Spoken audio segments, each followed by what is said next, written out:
Understanding business continuity. This presentation is designed to give you the fundamental understanding of business continuity and how the University of Otago approaches business continuity management. So, what is business continuity? A huge hint is in the name.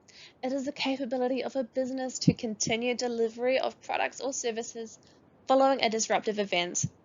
A disruptive event could be a tsunami, fire, a cybersecurity breach, an earthquake, or really anything else that disrupts the normal flow of business. A good example of such an event is the COVID-19 pandemic, which massively affected the way we live and work. However, an event does not at all have to be of the same magnitude as a global pandemic to disrupt business. There's a vast range of possible scenarios, so what business continuity planning seeks to do is prepare for and understand the impact of all possible events. To do this, we must first understand our functions, that is, what we do in the present moment, and what resources are needed to keep doing it. This identification of functions is carried out through the creation and use of business continuity plans, also known as BCPs. BCPs are a key mechanism for increasing organizational resilience and managing business continuity. They identify what an area does in the present time, i.e. the products and services it delivers, such as teaching or housing students.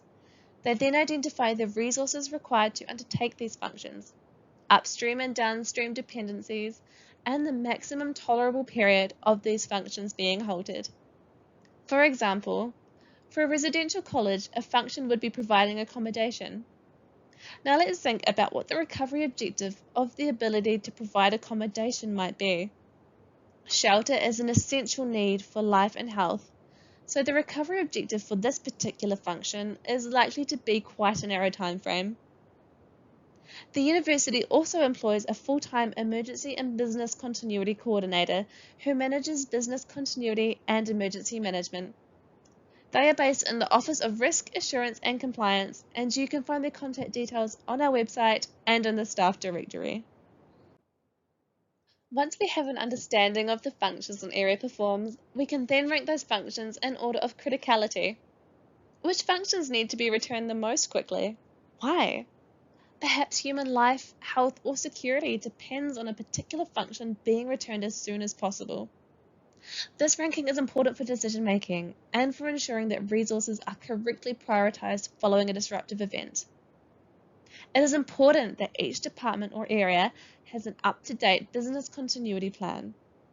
If we think of each area as a puzzle piece, BCPs help to build a really clear picture of the organization's activities and critical functions.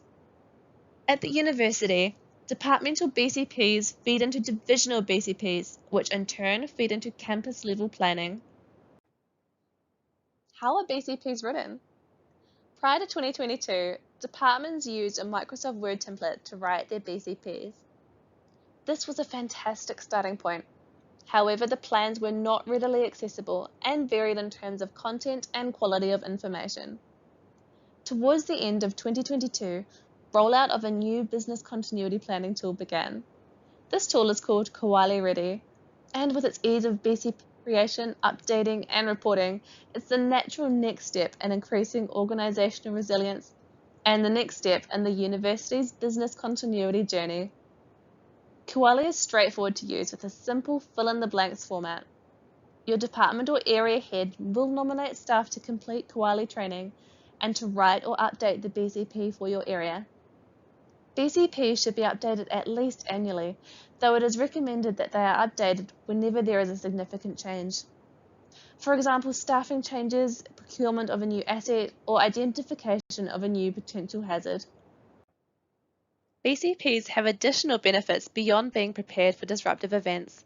They also feed into the creation of emergency response plans, ERPs.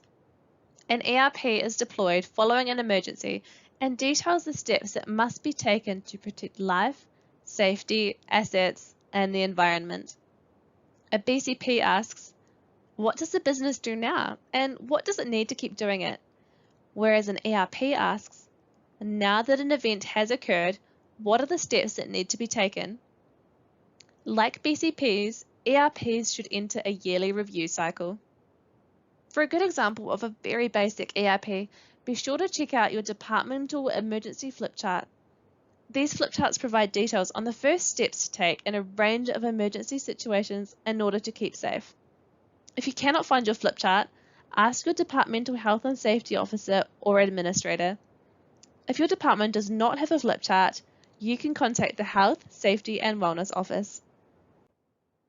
So to recap on some key points, business continuity is the capability of the organization to continue delivery of products or services at acceptable predefined levels following a disruptive incident.